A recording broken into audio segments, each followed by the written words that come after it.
Hi, and welcome to episode 25 in our seemingly never-ending podcast series. Today we're going to discuss what to budget for in web GFRF, which I think stands for green flag, red flag, but we're not going to do that, are we, today? Is that because we forgot the flags? No. Okay. It's because what we're going to do is we're going to do this in a much more conversational format. Nothing to do with flags not in here. Laminated-based arguments. We're just going to discuss this because we did talk about what to budget for in marketing, and we're going to flip it a little bit and talk about what to budget for in web. Did we? We did. Okay. You were there. Was I? There's a video to prove it. Is that the one where... It probably is. That was the energy drink one, wasn't it? We didn't actually say the brand of the energy drink, and other drinks are available on the market. Let's bleep that out. Yep. Okay. The drink. It's purple. That's all you need to eat. It was really good. I did have one this morning, but it was quite done. Anyway. I can't tell. Can you not? No. I'm not dancing. My leg's quite still. So some questions that we can discuss. One of them I got a very strong opinion about, all the way back from the... Not like you. All the way back from the 1990s. During the war. A different one. Let's start with that. Pop-ups with offers are annoying but necessary to boost revenue. Absolutely. Just because I know you're going to disagree. I would not book on a website if I was accosted by pop-ups. There's zero. We've had this ourselves where we've built beautiful, multi-award-winning websites that have then been added to. Yeah, they've had a little bit of filler, a little bit of nip-tuck, and someone's put some horrendous pop-ups that slide in and fade in, and there's no X button, and they're just there. I hate them, and I think people use pop-ups should be allowed on their websites. That's my and I don't think that they would necessarily directly always be revenue boosting.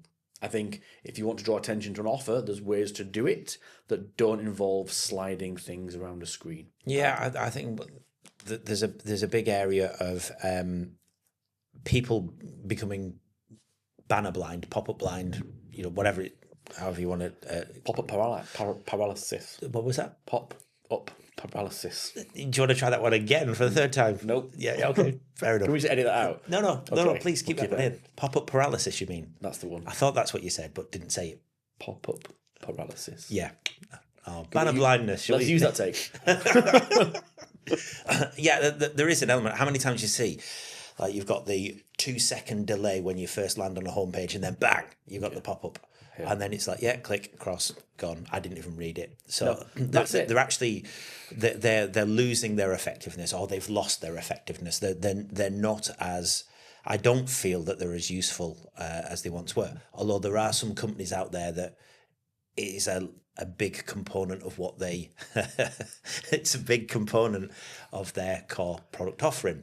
But I think they've kind of grown out of the poor design of a lot of websites that currently exist for hotels or previously existed for hotels in the past. I think it all comes down to design for me. Design a good website, design what you need, the specifications early on, and then you shouldn't need to add in such a way that would detract away from the website that heavily.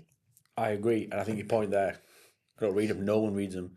The original pop-ups that came when we first started, and I remember reading the article. The guy who created pop-up ads regretted doing it because he's probably one of those hated people in the entire. What have I created? What have I done? Yeah, they were actually windows. They were actually new browser windows that appeared on top of the actual browser that you were using. You had to X out of the instance of the program, and they've matured. Blah blah blah. But to your point, it's good design. You should not, in my opinion, be using an overabundance of pop-ups. That's not to say that you can't have marketing messages of the same style in there. If you design that into your website in such a way that it's part of the flow, part of the website. It looks native. Yeah, you're introducing that message. That's the smart bit. That's what's key to it. Not necessarily like, hey, this is completely independent from the website, and look. Yeah, that people don't like to be force-fed. No, so don't budget for them. Spend your money on something better, like energy drinks. These are quite interesting, actually. If your hotel, showing reviews on your website doesn't influence bookings, how true do we think that is? I disagree. I think showing review. Well, I mean, you just got to look at any e-commerce website and how much they use, social proof in various different forms. Whether that's a quote, whether that's, hey, we work with so and so, and you've got a logo on there or whatever it would be. It wouldn't be on there on so many websites if it didn't elicit some kind of confidence in the original product when you're visiting the website for the first time. Yep. That's easy. Yeah. Also, I think now as we move into generational search and yada yada, having more and more reviews is only going to be more important and it's going to make you more relevant for places. But that's entirely different. Oh, let's not open up that can of worms again. There's not enough days. I mean, we get stuck on what to call it. Geo. Well, didn't we hear LLMO? We did, and we agreed that LLMO sounds like a character from Sesame Street. And we won't be using LLMO in any of our materials. Unless it's ironically. Unless it's ironically in a kind of like sort of hipster geo kind of way. No, I agree. You should have a website. You should have reviews on your website. Social proof still has... But then reviews, I think, are moving from just text-based to maybe you could find a way to incorporate video and image reviews. Yeah, user-generated content. Yeah, rather than just 5 stars, 10 out of 10 would stay here again. And there are some pretty good companies out there that are actually doing that as well, taking user-generated content and almost making it look like it's native and part of the website. I think that's the trick to it as well. That's one of the reasons why we like them. Making it look like it's not been shoehorned in. Yes. Force-fed into the website. Yeah, very much so. Okay. If your hotel ranks for your brand name, you don't need to invest in SEO. Oh, and I'll tell you why that's wrong. Just no. Because people like me and him will eat your lunch.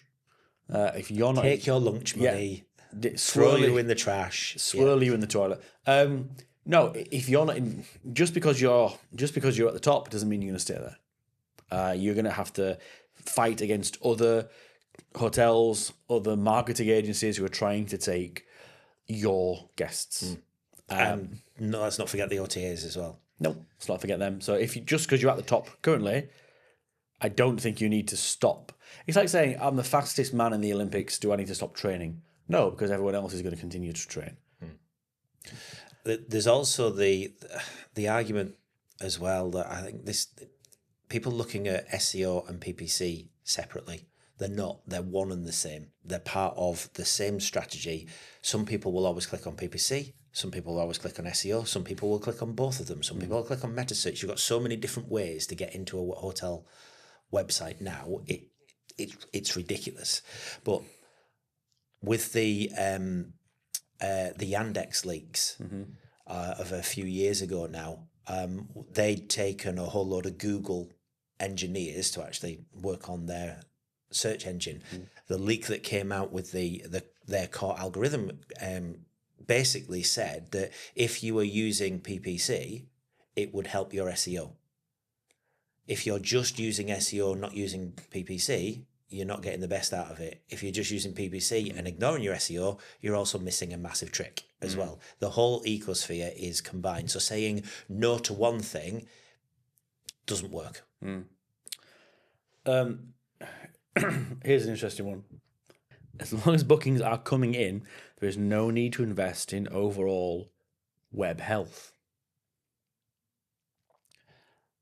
But wouldn't you like more bookings? As it happens, I would, Tris. If only there's a way to sustain and increase that. Do you have any ideas? How could we increase the rate that people come onto our website and book, almost like a conversion rate optimization? Almost, but entirely different at the same time. So we've spoken about web health on here before. we have. To a blue in the face, but this comes back to the whole marketing aspect of it. It's like you can throw more money at something and try and get more people to your website, but you're going to hit a ceiling.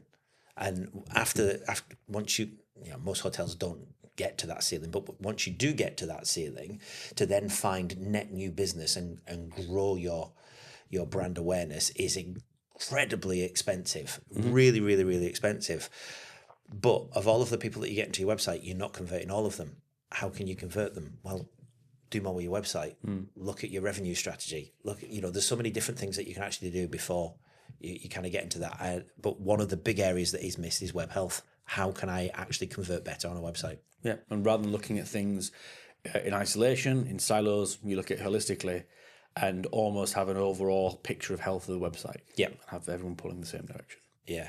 That for me, I actually think it's a gap in the industry. I don't think a lot of agencies take responsibility of it. I don't think a lot of internal marketing teams in hotels actually know how to effectively do it. To be fair, even when you're looking at agencies, because it's a multi-departmental discipline, it's very, very difficult to do. It's not a simple thing. It takes somebody to really understand how that website works in order to be able to do it.